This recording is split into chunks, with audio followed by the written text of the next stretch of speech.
بسم الله والصلاة والسلام على رسول الله صلى الله عليه وسلم.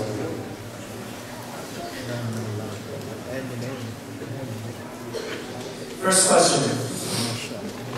Is chicken from McDonald's or KFC, etc. suitable for eating? I understand that it is not haram. Please clarify.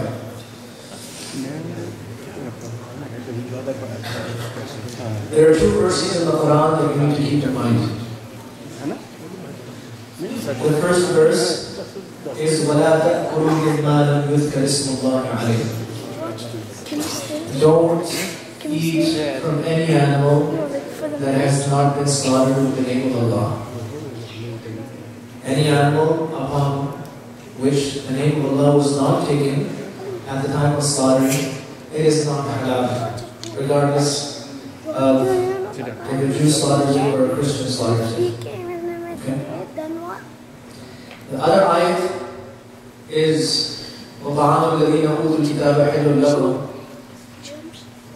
The food of the people of the book has been made halal for you, and food here means the meat. This is conditional to the first ayat, which means that if somebody from Ahlul Kitab slaughters an animal, somebody who's a Christian or a Jew, they slaughter an animal and they take the name of Allah on that animal in any language, that we are slaughtering this in the name of Allah, that animal is halal for us. So now, this question about these various restaurants, fast food places, you need to understand that here in Canada, the meat that is used by these places is not slaughtered in the name of Allah. Okay? It's just killed. And that, in Sharia, is mayta. Mayta means a dead animal. It's a dead animal. حرم عليكم حرمت عليكم الميتة والدم ولحم الخنزير. Just like the flesh of pigs is haram, Allah SWT says that mayta, animals that have just died without being killed in the name of Allah, they are also just as haram. Now here some people ask the question, what if we say Bismillah and it will become halal? Because they have been told that if they say Bismillah on the chicken from McDonald's, it becomes halal. So everyone remembers to say their Bismillah at that time. There is nothing in the world that can make an animal halal once it has died haram. There is no way, there is no process that exists of making it halal once it has died without being dhabiha. Okay? So that should be very, very clear. The hadith that people quote about Nabi sallallahu alayhi wa sallam was asked about the slaughtering of such and such people, and he said, say Bismillah and eat it. So people are mashallah quoting this hadith, let us say Bismillah and eat it. This question was not asked about non-Muslims. Read the hadiths and read the commentaries of the hadiths. These were new Muslims. These were people who had recently accepted Islam, and the question of the Sahaba was, and we don't know if they're slaughtering it properly or not. Nabi Sallallahu Alaihi Wasallam told them, say Bismillah and eat it. They're Muslims. They're going to only slaughter in the name of Allah. So people are trying to fit, oranges into apples and try to make it into one fruit. It's not going to happen.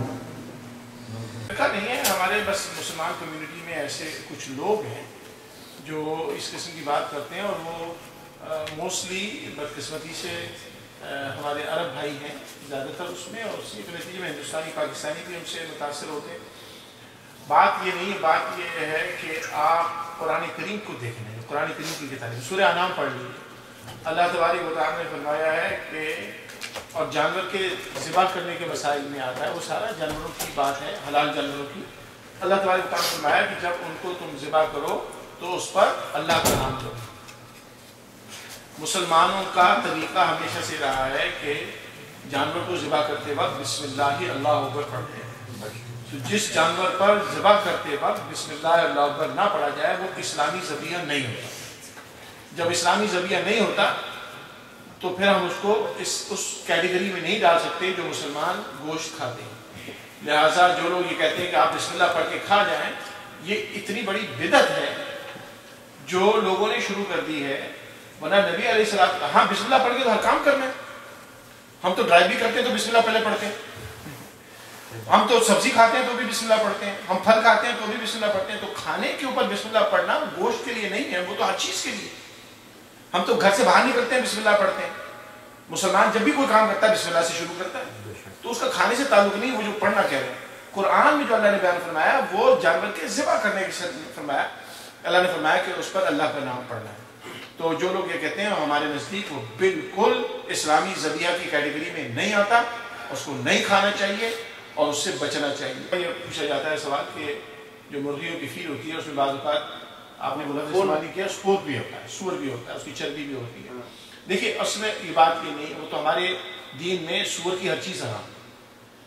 لیکن مجھے آپ یہ بتائیں گندگی جو ہے یہ بھی ہمارے دین میں کھانا حرام ہے, یعنی پخانا کھانا حرام ہے, پیشاب پینا حرام ہے. لیکن مرغی پاکستان میں کیا کھاتی ہے؟ کھانا نہیں کھاتی ہے, گند کھاتی ہے, چوچے مارتی ہے, جہاں کچھ بھی پڑا ہوتا ہے وہ کھا جاتی ہے. تو وہ اس میں مرغی جب کھاتی ہے تو وہ تو چوچ زمین پہ مارتی ہے, اور جو اس کو مل جائے اس میں گندگی بھی ہو سکتی ہے, اس میں ایک سبزی بھی ہو سکتی ہے, اس میں گوشت بھی ہو سکتا ہے, اس میں کچھ بھی ہو سکتا ہے. تو وہ ہوتا یہ ہے کہ جب لازمی طور پہ ڈائجسٹو پروسیس سے گزرتا ہے تو ڈائجسٹو پروسیس سے گزرنے کے بعد وہ چیز وہ نہیں رہتی جو اصل میں ہے, تو وہ ڈیکمپوز ہو کے ڈفرینٹ ایلیمنٹس میں تقسیم ہو جاتی ہے, ڈفرینٹ کمپاؤنڈز میں ہو جاتی ہے. تو آپ اس کے نتیجے کے اندر آپ یہ نہیں کہہ سکتے کہ فیڈ اس نے حرام کھائی ہے تو ہمیں چکن بھی حرام ہے. ورنہ تو چکن تو پھر دنیا کی کہیں کی بھی نہیں کھا سکتے, یہیں کی نہیں, وہ تو کہیں کی بھی. پاکستان میں بھی جو فارم کی چکن تو نہیں, اس میں اسپیسیفک فیڈ ہوتی ہے جو آپ گھروں میں ہوتی ہیں, فارم کی چکن ہوتی ہیں, وہ تو گند کھاتی ہیں. تو اس کی فیڈ سے تعلق نہیں ہے, اس جانور کی حلال ہونے سے اور اس کو طریقہ ذبح کرنے سے ہے اس کا تعلق ہے. وہ تو جو اس نے کھایا وہ ڈیکمپوز ہو گیا سارا, اور وہ اس صورت میں نہیں رہا جو جس صورت میں حرام ہے. تو اس لیے وہ اس کی فیڈ سے اس کا فرق نہیں پڑتا. لیکن کوشش یہ کریں, الحمدللہ مسلمان اگر ہم ہیں, اور الحمدللہ ہم سب مسلمان ہیں, تو ہم کوشش کریں کہ اس کی فیڈ بھی حلال ہو, اچھی ہو. لیکن اگر وہ نہیں ہو سکتا تو اس فیڈ کے بیس پہ آپ یہ نہیں کہہ سکتے کہ چکن کھانا حرام ہے. پاکستان میں بھی, بلکہ سعودی عرب, پاکستان کی بات نہ کریں, پاکستان تو ابھی تو بیچارہ غریب ملک ہے.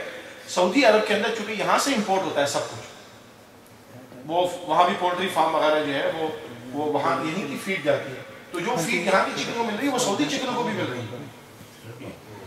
یہ میں آپ کو بتا دوں, اب وہی چکن سعودی عرب میں حلال ہو جائے تو ہم کھا جاتے, کینیڈا میں آ جائے تو ہم کوشچن کرنے لگتے ہیں اس کے اوپر. فیڈ تو وہی ہے, طریقہ ذبح کرنے کا وہی. آپ سعودی عرب میں اگر آپ جائیں, بریدہ کے پاس بہت بڑا سلاٹر ہاؤس ہے. میں جس زمانے میں سعودی یونیورسٹی میں پڑھاتا تھا, وہاں ریاض میں کنگ سعود یونیورسٹی میں تھا, تو وہاں پر بریدہ ایک شہر ہے, ریاض سے تقریباً 300 کلومیٹر مدینہ شریف کے راستے میں آتا ہے. اور وہاں پر بہت بڑا سلاٹر, وہ وہاں سے پورے گلف کو, اس زمانے کی بات کر رہا ہوں, مجھے اب کی صورتحال نہیں پتا, یہ بیک ارلی 90s کی بات ہے. تو وہاں سے تو پورے گلف کے اندر چکن فیڈ ہوتی تھی, سپلائی کی جاتی تھی. اور وہاں پر جو اس کی اسپیڈ تھی سلاٹر ہاؤس کی, 1 گھنٹے میں 25,000 چکن سلاٹر ہوتی تھی. اٹ واز میس پروڈکشن تھی, اتنا فاسٹ سلاٹر ہاؤس. تو انہوں نے ٹیپ لگا رکھا ہے, اس میں چلتا ہے سارا. اب وہاں پر وہ چکن اس طرح سے حلال کر لیں تو وہ جائز. وہاں وہاں مکہ مدینہ میں وہی چکن کھائی جا رہی ہے. سمجھ گئے نا, دنیا کافی بدل چکی ہے, ہم اس کو دیکھنا چاہیے. تو ہم کو جو شرعی مسئلہ ہے وہ یہ ہے کہ بسم اللہ اللہ اکبر پڑھنا ہوگا, بسم اللہ اللہ اکبر پڑھنا ہوگا. اب وہ ٹیپ سے پڑھتے ہیں, اس کے کچھ لوگ ان کا سیٹسفیکشن نہیں ہوتا, الحمدللہ. جس کا نہیں ہوتا وہ ہاتھ سے کرے, الحمدللہ. لیکن اب جو کرتے ہیں اب اللہ تعالیٰ رحم فرمائے.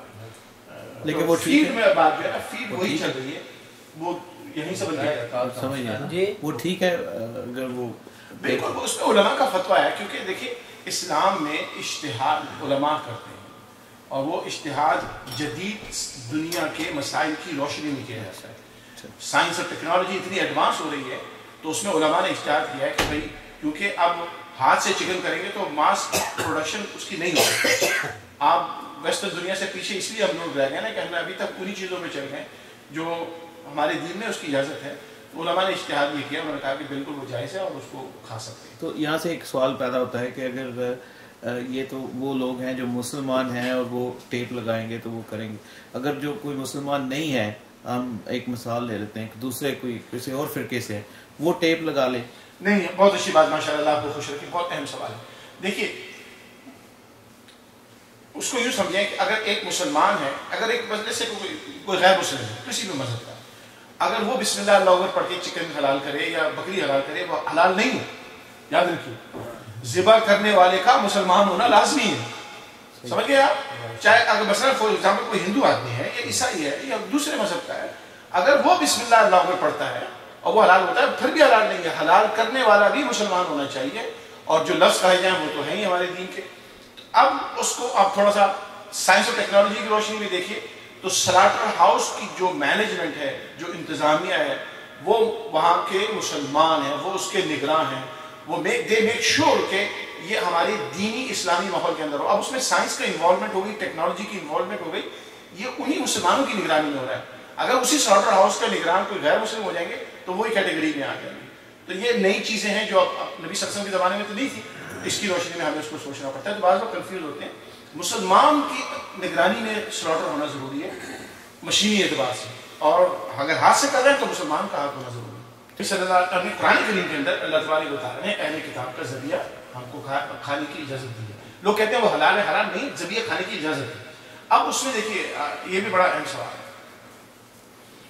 اہل کتاب یہود و نصارہ, یہ دو مذہب ہیں جن کو ہم اہل کتاب کہتے ہیں, ان کا ذبیحہ جو جائز ہے وہ اس وجہ سے ہے کہ نبی علیہ السلام کے زمانے میں بھی جب یہودی اور عیسائی دونوں جانور کو ذبح کرتے ہیں وہ بالکل وہی پڑھتے ہیں جو ہم پڑھتے ہیں اپنی زبان میں, بسم اللہ اللہ اکبر. مطلب یہ کہ ان دا نیم آف اللہ, کیونکہ جانور کی زندگی جو ہے وہ اللہ کے نام پر اس کو ذبح کیا جا رہا ہے.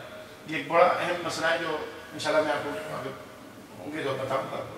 تو اہل کتاب کا ذبیحہ اس لیے جائز ہے سب سے پہلے کہ وہ اپنے شرک والی بات نہیں کرتے تھے, اور وہ بغیر نام کے, بغیر اللہ کے نام بھی وہ ذبح نہیں کرتے تھے. تو آج بھی اگر یہودی لوگ جو ہیں وہ جو ذبح کرتے ہیں جسے ہم کوشر کہتے ہیں, وہ بالکل اپنی زبان میں وہی جملے کہتے ہیں جس کا مطلب مفہوم یہ نکلتا ہے بسم اللہ اللہ پر, یعنی اللہ کے نام پر. لیکن سوال یہ پیدا ہوتا ہے اگر آپ کسی یہودی کے ہاں آپ کی دعوت ہے تو پھر تو آپ کھا سکتے ہیں, لیکن آپ حلال گوشت کے ہوتے ہوئے اسلامی طریقے سے ذبح آپ کو گوشت اویلیبل ہے, اس کو چھوڑ کے آپ کوشر کھائیں گے, یہ غلط. ٹھیک ہے وہ الاؤ ہے, لیکن آپ جب آپ کو اسلامی طریقے سے ذبح کیا ہوا مل رہا ہے تو آپ اس کو چھوڑ کے آپ دوسرے کا گوشت کیوں کھائیں؟ اس کی اجازت صرف اس صورت ہے کہ جب آپ کسی کا مدعو ہوں اور وہاں جا کے آپ یہ لگائیں بھائی میں تمہارا گوشت نہیں کھاؤں گا, اللہ نے اجازت دی ہے کہ وہ کھا سکتے ہیں آپ وہاں پر, تو وہ ایک اسپیسیفک حالات کے اندر اجازت ہے, عام حالات کے اندر اس کی اجازت نہیں. جہاں تک عیسائیوں کا تعلق ہے, کینیڈا میں لوگ کہتے ہیں کہ جناب یہ برگر وغیرہ سب کھا لیتے ہیں, کہتے ہیں بسم اللہ پڑھ کے کھا جاؤ, یہ عیسائیوں کا ہے. عیسائیوں کا نہیں ہے. کینیڈا, الحمدللہ we are all Canadians, Canada is not a Christian country. Yes majority of people are Christian, لیکن کینیڈا کا مذہب تو سیکولرزم ہے, یہ تو سیکولر کنٹری ہے. سلاٹر ہاؤس ماشاءاللہ آپ جا کے دیکھ لیجیے جنہوں نے نہیں دیکھے, وہاں پر ہر مذہب کا آدمی کام کر رہا ہوتا ہے. وہاں عیسائی بھی ہوتے ہیں, وہاں پر ہندو بھی ہوتے ہیں, وہاں پر دیریے بھی ہوتے ہیں جن کا کوئی مذہب ہی نہیں ہوتا. تو ہاؤ یو آر, آپ کیسی شیورٹی ہوگی کہ یہ عیسائیوں کے ہاتھ میں ذبح کیا ہوگا؟ سمجھ رہے ہیں؟ تو چونکہ میں نے تو دیکھا وہاں پر ہندو بھی کام کر رہے ہوتے ہیں جن کے مذہب میں جانور کو مارنا ہی جائز نہیں ہے, وہ بھی وہاں سلاٹر ہاؤس میں لگے ہوئے, سکھ بھی لگے ہوئے سلاٹر ہاؤس میں. تو ہمیں دوسرے مذاہب, تو اس لیے اس سوسائٹی کا سلاٹر ہاؤس کا کھایا ہوا اس لیے بھی بالکل غلط ہے, اس لیے کہ ہمیں پتہ ہی نہیں کہ اس کو ذبح کس نے کیا. کسی مسلمان نے کیا ہے, اہل کتاب نے کیا ہے, یا مشرک نے کیا ہے, یا دہری ہی نہیں کیا جس کا کسی کوئی ایمان ہی نہیں ہے اس کو. سر وہاں پہ تو کوئی آدمی تو ذبح کاری نہیں رہا, تو مشین نہیں میں آپ کو بتاؤں وہ ذبح کیسے کرتے ہیں مجھے پتا ہے. وہ کیا کرتے ہیں, پہلے اسٹنٹ کرتے ہیں اینیمل کو, جب وہ اسٹنٹ کرتے ہیں تو وہ آدمی کرتا ہے. ہاں جی, وہ تو آدمی کرتا ہے, وہ آدمی کرتا ہے, تو وہ ڈیتھ تو نہیں ہوتی, اس کے بعد مشین اس کو کاٹتی ہے, اس کا پروسیس مشینی ہے, لیکن اس کی مینجمنٹ مسلمان نہیں. وہ جو میں نے شروع والی بات آ گئی تھی, مسلمان اس کا نگراں ہو اور اس کو پھر وہ کرے اور اسلامی طریقے سے اس کا ذبح کیا جائے, وہ جائز ہے. اس میں دوسرے مذاہب کے لوگوں کی انوالومنٹ کی وجہ سے, ان کی سپرویژن کی وجہ سے, ان کی انوالومنٹ کی وجہ سے ہم اس کھانے کو نہیں کھا سکتے. اگر خالی سب مسلمان ہو اور وہاں چاہے ٹیپ کے اوپر بھی چل رہا ہو تو اکارڈنگ ٹو علماء, میری بات نہیں ہے, وہ کھا سکتے ہیں. سر ایک تو ہے پٹ میڈو میں, وہاں پہ ذبح کرنے والے تو مسلمان ہیں, سارے اسٹنٹ کرتا ہے وہ گورا ہے. ہاں تو نہیں لیکن کھا سکتے ہیں. اس میں یہ تو مطلب میں تو اب تو مطلب 8-9 مہینے میں نہیں جا رہا, پہلے میرے پاس کنٹریکٹ تھا, ہر 2 ہفتے بعد جاتا. اسٹنٹ کرنے والے سارے گورے ہیں. اچھا, اور اس میں جو ذبح کرنے والے سارے مسلمان ہیں, سارے 100%. وہ جو وہاں بھی ہے نا جی, جو ذبح کرتا ہے نا لڑکا, وہ باوضو ہو کے ٹوپی پہن کے کرتا ہے, اس کے بعد کھال اتارنے والے وہ سارے، اس کے بعد جو فائنل اس کو دھونے والا وہ مسلمان ہے. جزاک اللہ تعالی صاحب، ایز لانگ ایز کہ مسلمان اس کو ذبح کر رہا ہے. ہاں تو وہ وہی کرتا ہے، لیکن اسٹنٹ جو ہے وہ گورے کرتا ہے. لیکن اسٹنٹ اس طرح سے جانور مارا نہیں ہے. ہاں وہ وہی بتا، اس کو ذبح کرنے والا اور اس پہ بسم اللہ پڑھی جا رہی ہے. بسم اللہ وہ مسلمان. ٹھیک.